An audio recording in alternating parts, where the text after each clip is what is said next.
The blue light of the monitor cut through the darkness of the room at 3 a.m. Mark stared at the cursor blinking against a void. It was a blank project file, the fifth one in 2 years. He leaned back, the chair creaking in the silence. His fingers hovered over the keyboard, but he did not type. He thought of the 4 businesses that came before this one. Each had started with a surge of adrenaline, a flurry of social media posts, and a desperate wait for sales that never arrived. 3 weeks of silence always followed. Then came the deletion. He would wipe the drives, clear the folders, and move to the next big idea. He stood up and walked to the window, looking out at the empty street. The silence of the house felt heavy. He walked back to the desk and pulled up his bank statement. The numbers were lower than they had been when he started 2 years ago. The cycle was broken, but not by success. He had simply run out of room to fail. The cursor continued to blink, rhythmic and indifferent. Mark pushed the chair back, the legs scraping against the floorboards with a sharp, final sound. He paced the small room, his footsteps echoing in the quiet. He needed a physical anchor to stop the drift. He reached for a notebook buried under a stack of failed business plans. The paper was crisp, unused. He pressed the pen hard against the page, the ink bleeding slightly into the grain. He wrote, "Be not afraid of growing slowly. Be afraid only of standing still." He read the words aloud, his voice raspy from the long night. The proverb felt heavy, a counterweight to the frantic energy he had wasted on shortcuts. He closed the notebook and looked around the room. He did not need another digital project. He needed something he could hold. He thought of the workshop in the garage, the smell of cedar and pine. He decided then, no more screens, no more fleeting trends.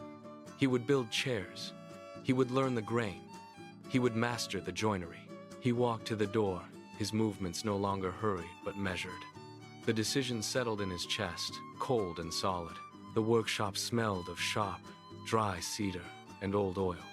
Mark stood at the bench, his hands moving in a rhythm that felt entirely foreign. He had spent the entire first week doing nothing but creating piles of fine golden sawdust.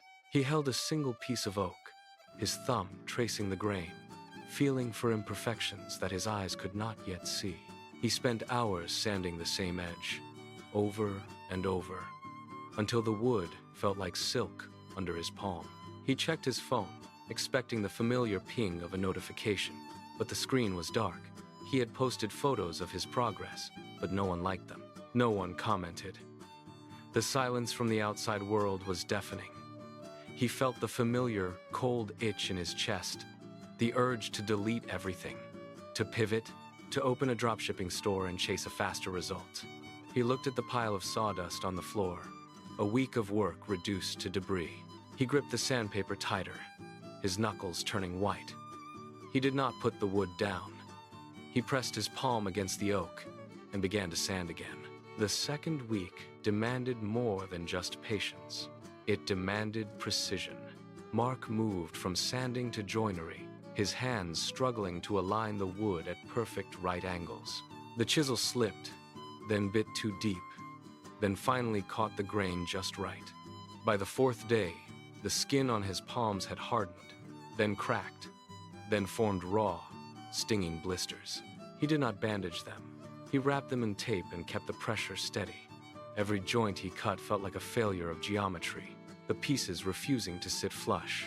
He spent hours measuring, cutting, and recutting, his progress invisible to anyone but himself. The workshop grew cold as the hours bled into the night. He looked at the clock. It was midnight. His back ached with a dull, throbbing weight, and his eyes burned from the dim light of the overhead bulb. The bed in the next room pulled at his focus, promising a reprieve from the frustration. He could stop. He could sleep and try again when the sun was up. He stood there, the wood heavy in his grip, the silence of the shop pressing against his ears.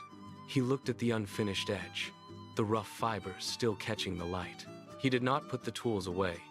He picked up the sandpaper, leaned into the bench, and began to work the edge one more time. The friction was a slow, rhythmic burn. The 3rd month arrived with the same gray light through the workshop window. Mark stood over his bench, the smell of cedar now a permanent part of his skin. He had finished the chair, a simple, sturdy piece of oak with joints that finally held without a tremor. He listed it online, expecting the usual silence. 3 days later, a notification pinged. A local buyer wanted it. He packed the chair, drove it to the buyer's home, and accepted the payment. It was not a fortune. It was barely enough to cover the cost of the wood and the electricity he had burned. He stood on the buyer's porch, the empty space in his truck bed feeling like a weight. He could have gone home to celebrate, to call a friend, or to finally take a night off. He could have treated himself to a meal or a moment of rest to mark the achievement. Instead, he drove straight back to the shop. He pulled the truck into the lot, unlocked the heavy door, and walked to the bench. The air was still, waiting for him. He did not look at the money in his pocket. He picked up the chisel, measured the next piece of oak, and made the first cut. The rhythm was the same. The focus was the same. He had found a result, but he knew the result was not the goal. The goal was the work itself. He measured, he cut, he sanded, and he kept going. The months bled into one another, marked only by the steady pile of finished chairs in the corner. Mark lived in a cycle of dust and wood shavings. His light was the only one on the street at 2 a.m, a constant, flickering beacon against the dark. Neighbors began to stop by, their faces etched with confusion. One morning, a man from across the street leaned against the workshop door, watching Mark sand a single leg for the 3rd time. He asked why Mark bothered with such slow, tedious work. He suggested drop shipping, or flipping items, or anything that promised a faster return on his time.